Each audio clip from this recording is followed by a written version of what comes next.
We'll get into it now. AEW Revolution pay-per-view predictions for this weekend. 8 matches on the card. Like I said earlier, shorter than usual, but only because we have a 60-minute Iron Man main event. I assume they add more matches maybe on Rampage, maybe a pre-show match. They usually have 3 or 4 of those, so we'll see if they add any there. Like Keith and Swerve, we're not getting on Sunday. There's a couple matches I'm surprised that we're not getting, but listen, I'm not complaining. They could save it for a later date. And Swerve and Keith just kind of reheated it back up anyway. Keith was gone for a while. They just rekindled the rivalry. I know you could say the same thing for Christian Cage and Jack Perry, but I'm glad that's actually happening on the show. So we'll start with what we were just talking about. AEW TNT Championship, Samoa Joe defending against Wardlow. Who wins here and who walks out as the new, or still, whatever, TNT champion? It's a tough one. I think it go either way. You keep saying Wardlow, and it's kind of like popping in my head, like, oh yeah, Wardlow could win. But I mean, Joe just won the belt. He won the belt, lost the Derby, won it back. I don't know if I'd overly love it, him losing it again. But I feel like Wardlow, I don't know if I say needs it, because I feel like he'd go on to MJF if he loses. But you know what? I'm going to stick with Joe. I don't love the belt changing hands as often as it has recently. I think another change. I mean, we just saw Wardlow's TNT title, and he was beating up security guards and facing the firm. So I really don't know where you go with him from there. Just keep the belts on Joe for now. Like I said, maybe you have Wardlow go after MJF or do something else. But I want to say Joe. I think it'll be a good match. I'm not mad who wins either way. I would just prefer the belt not changing hands so often, so I'm just going to go with Joe. No, I agree with that too. I just feel like Wardlow, I believe, was hurt. I mean, they took the belt off of him and put it on Joe, and the reason they took it off Joe and put it on Darby was just to drag out Joe's reign as champion, or rather his time in the title picture, until Wardlow was ready to come back. So they already had a one-on-one match a couple of months ago, back in late December, I want to say. Wardlow lost that one, which was when he got his hair cut by Joe. So I think Joe wins here, or rather, Wardlow wins here to get his win back, and the feud's over. They've been feuding for a while. I'm kind of ready for both guys to move on to something new. Yeah, Wardlow's first reign was ass, so if he does get the belt back, and I expect that he will, they have to redeem that for him, and he has to have a much better, more important, prominent run, and not just facing the Tony Nese's and Ryan Nemeth's of the AEW roster. That is a complete waste of Wardlow. So he doesn't have remotely the same amount of momentum he had about around this time a year ago, but he's not damaged goods. He still can be rebuilt back up.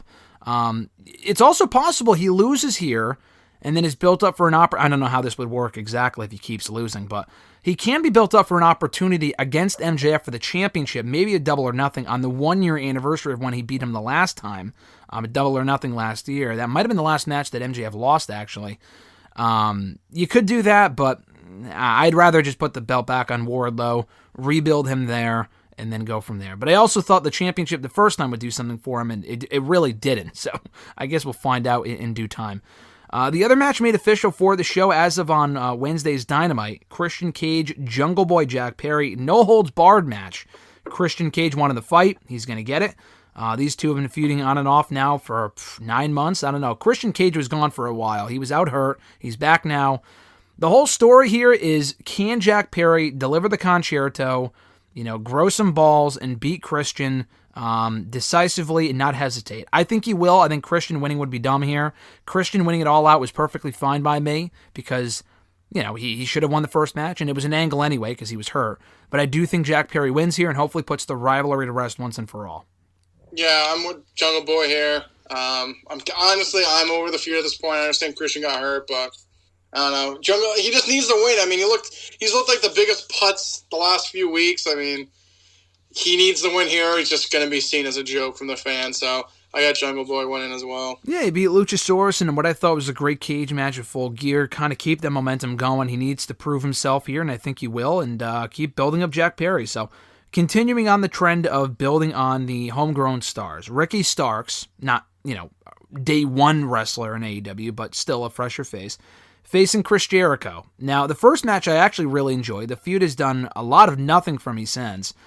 Jericho's gotten the better of Starks, and that's fine. You got to give Jericho Appreciation Society their heat, but the problem is that the faction sucks, and Starks has felt less over during the course of the feud than he was even 2 months ago.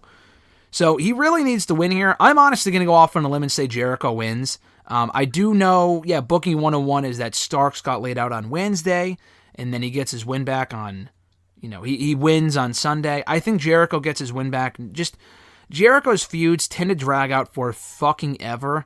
I get the feeling this will be dragged out for a little bit longer. I really hope not.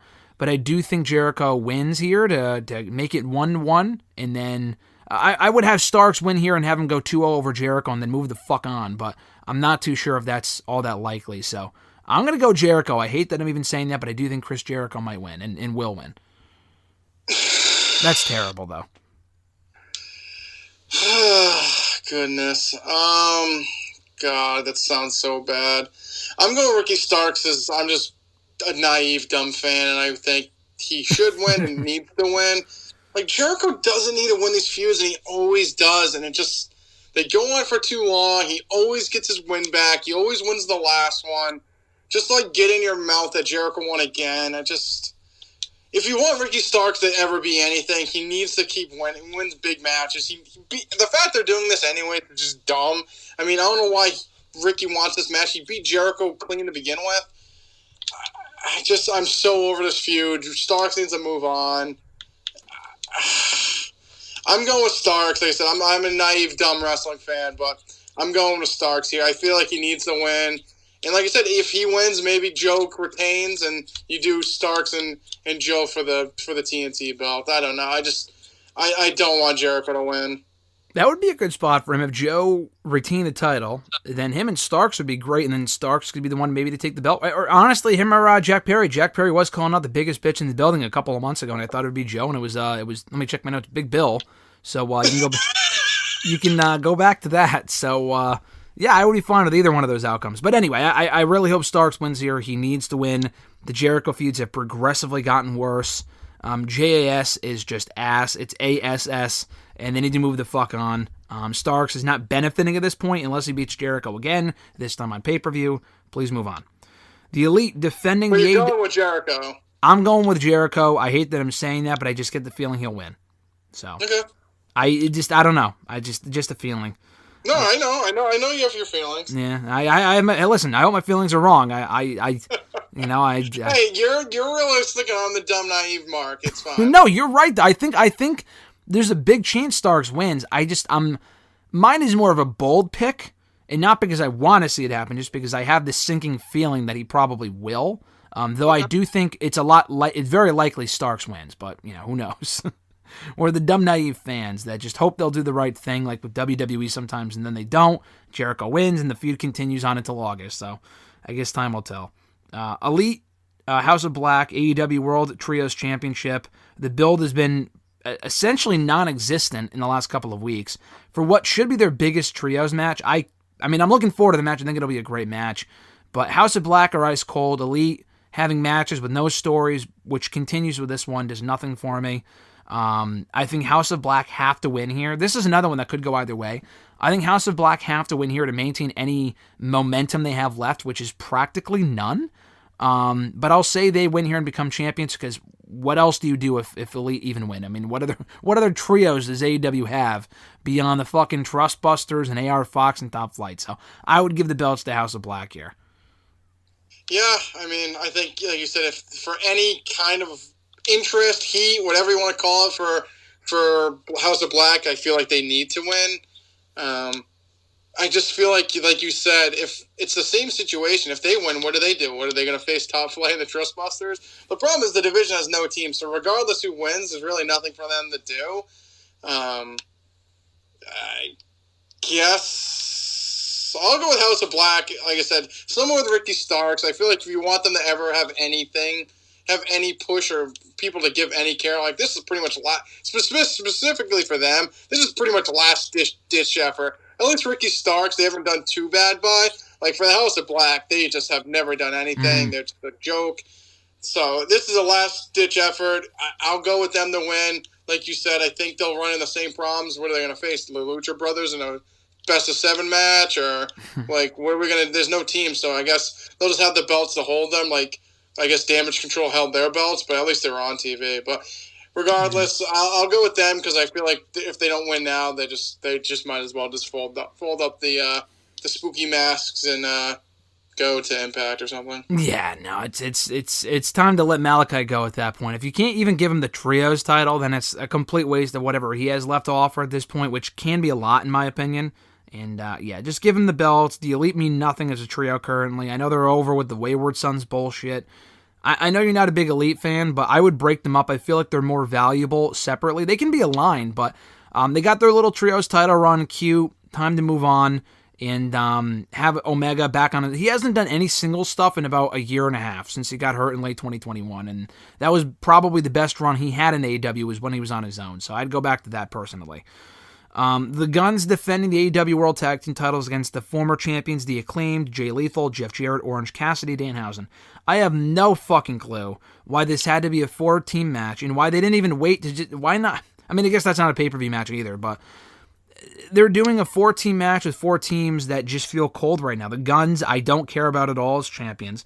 The Acclaimed, I think, are the best part about this match, but they kind of feel less over than they were even a couple of weeks ago. They've cooled off. Jay and Jeff Jarrett, they work well together. They're a good team. They've already gotten 2 different title shots. It's a joke that they're even in this match. And then Orange Cassidy and Danhausen, they're over. They work well together, but again, a very random team for a division that seemingly has a lot of teams. They're putting a makeshift team together. So I'm not a fan of this match. I think the Guns retain. I would have had FTR in there taking the belts back, but we're not even sure what their status is. But I do think Guns walk out still World Tag Team Champions. Yeah, I mean, this match, I'm not really sure why it's happening. Like you said, the Guns aren't over, no one cares. Acclaimed have lost all their momentum, seemingly. Jarrett and Lethal, they're only in this match to just keep it going. I feel like they're the veterans of the match. Everyone else is relatively green and new, so I actually understand why they're there, just because they can semblance something and kind of maybe call the match and keep it flowing. Danhausen, Orange Cassidy, I mean, I just don't care. It's just 3 teams I don't care about, and I feel like a veteran team to lead them, so I think Guns would. I don't know why the Guns wouldn't retain here. I think they retain, and I guess we move on. For the division that everyone used to say was so stacked, it is so minuscule at this point that these are the teams in this match. I feel like the mighty have fallen in this division. Yeah, we don't have a lot of top teams at this point. I mean, you look at the bottom of the barrel teams that we got in that Battle Royal on Wednesday. A lot of talented teams, but none that really feel overly important. And I think that's part of the problem is, which I never really realized, so I will take accountability for this, in creating a trios division. They haven't done a great job of really sharing the wealth among the 2 divisions, because it's just a lot of teams that don't mean anything right now. And all the other top teams like Jurassic Express and Red Dragon had a lot of promise. Santana Ortiz, they've been broken up. SCU, another one. So, yeah, just not very interesting right now. I do think the Guns retain, though. AEW Women's World Championship 3-way match. Jamie Hayter defending against Saraya and Ruby Soho. I'm actually surprised how many people I've seen say that Saraya is winning here. I don't really know why you would do that for a couple different reasons. One, I like Saraya a lot, but for a couple different reasons. One, she has felt like just another woman on the roster since coming back. 2, the heel turn has sucked. It's not developed at all. It's not fleshed out at all, aside from the spray paint shit, which is terrible. 3, she has not really had many, if any, very good matches, honestly, at all since coming back in the ring. And then 4, I mean, she's had some decent matches, solid matches, but nothing overly memorable. She still has ring rust, it seems. And 4, I thought at one point it was said that she couldn't wrestle more than once a month. So I wouldn't put the belt on that person, at least not right now. Honestly, if you built it up as like her comeback story, one more run for the formerly injured Saraya, it would have been great. In its current incarnation, this story, it's not interesting. So I would not do that with her. Ruby Soho has always been the bridesmaid, but never the bride, never been champion, a million different title shots, always fucking loses. I think it'd be great if she finally won. I don't think she will. Jamie Hayter just became champion in November. So I think Jamie Hayter is going to retain here and then maybe face Saraya one-on-one, Ruby Soho one-on-one. The story has not been interesting at all surrounding these women, but I do think Hayter will walk out still champion. What do you think? Yeah, I'm going with Hayter here. I just don't. I don't think Ruby will win here. Like you said, she's she's like literally like the B+ player. She's the bridesmaid, not the bride. She's just always there, but can't win the big one. I don't see her winning it here. Saraya, I'm fine with her not winning. I feel like this is a total. This is kind of. It's still focused on this match, but with AEW specifically, I don't know if it's the booking or just like them finally conquering winning. For some reason, I feel like once someone wins the belt, their popularity skyrockets down. Like, Jamie Hayter was so over. She was so over. She still Wins is, the but belt, yeah. and she just doesn't feel that special anymore. Wardlow wins the belt, goes down. The Acclaimed, I don't know if it's a booking thing or like you said, the people finally get what they want and then they just want the next thing. But I love Hayter and I feel like she's been great. But since she's won the belt, I just feel like no one cares about her, or like maybe the stories are not about her, but just no one gives a shit. I mean, I don't know. I just feel like she should retain here. I have a feeling she might not, like you said. Just, I don't know, like, Saraya is just the bigger star in general. I don't think her run's been good. This whole heel stuff's been awful. I think you should keep the belt on Hayter, and then you do her and Britt at Double or Nothing. I feel like we should have gotten that already, but they flesh it out a little bit. You get a heel Hayter or a heel Britt versus a babyface Hayter, but I don't know. I like Hayter a lot, and I think she's great. Her popularity just seemingly is like plummeted since she won the belt. I would say she's still very over. I mean, it does differ on case-by-case basis because you named a lot of people, all of which I agree with. Adam Page I would throw in there as well. Oh, Hangman, definitely. Probably the most prominent example right there. The Acclaimed were still very over as champions. I think they might be the one exception, except they dropped the belts and the most interesting team in the division.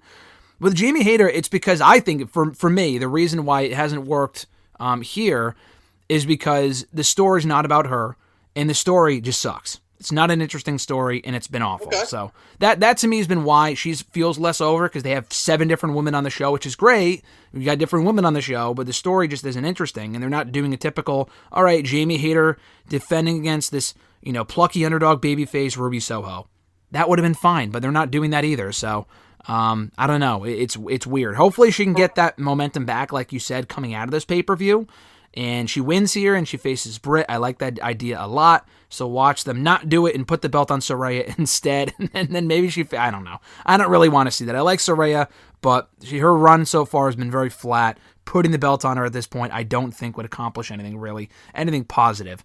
Are we getting Jade on the show or no Jade? No Jade. I mean, I'm glad about that because there's no feud there. There's no reason for it. She wasn't even on Dynamite, so they're probably waiting until Chris Statlander comes back at this point. So, it is what it is. I assume they'll just wait till Double or Nothing for that. Moxley Page for the Texas Death Match. Nothing on the line here. It doesn't really matter who wins. It's the same, stuff that we've seen from them the last couple of months rather, actually, just kind of going back and forth.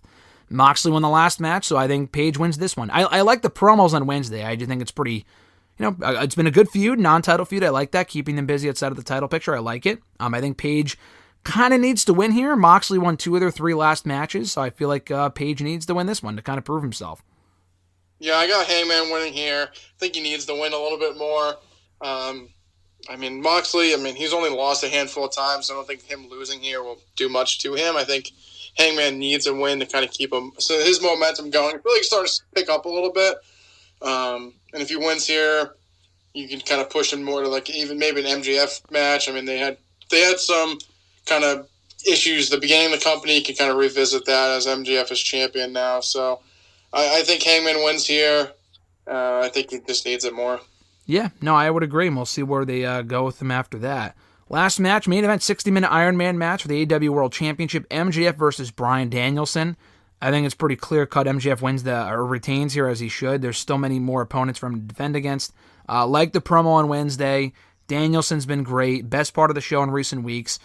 I think MJF wins and proves that he can go the full 60 minutes, whether he cheats or not. I think it would be the right call or the wrong call. As much as I love Danielson, I do want him to win the title at some point. I feel like it would be premature to be taking the belt off of MJF at this current point. Yeah, it's got to be MJF here. It would be a big mistake to take the belt off him already. I think Danielson's great. I'm more interested to see what he's going to do after this. I hope he's not with the BBC running out with Wheeler and Cesaro or my bad, Claudio doing just random stuff. So I'm honestly more interested to see what he does after this because I just don't think he'll win. I don't think he should win. I think MJF should win the belt or retain here. So I think it'll be a good match, but MJF should retain. It'd be kind of weird if he lost the belt already. Yeah, especially after only 3 or 4 months. Still more opponents to defend against. Danielson, I agree, kind of plugs in a lot of different places very well. He's had a great run so far. He's been one of the best parts of AEW for the last year and a half, but where he goes after this, after already unsuccessfully challenged for the championship multiple times, I'm not sure. TNT title, maybe. Hey, it's going to become what's next for Miro type situation. So hopefully it doesn't get to a point where he's not on the show like Miro. Hey, maybe they bring back Miro to face Danielson again. I was going to say who? Dust him off. He's on the shelf still.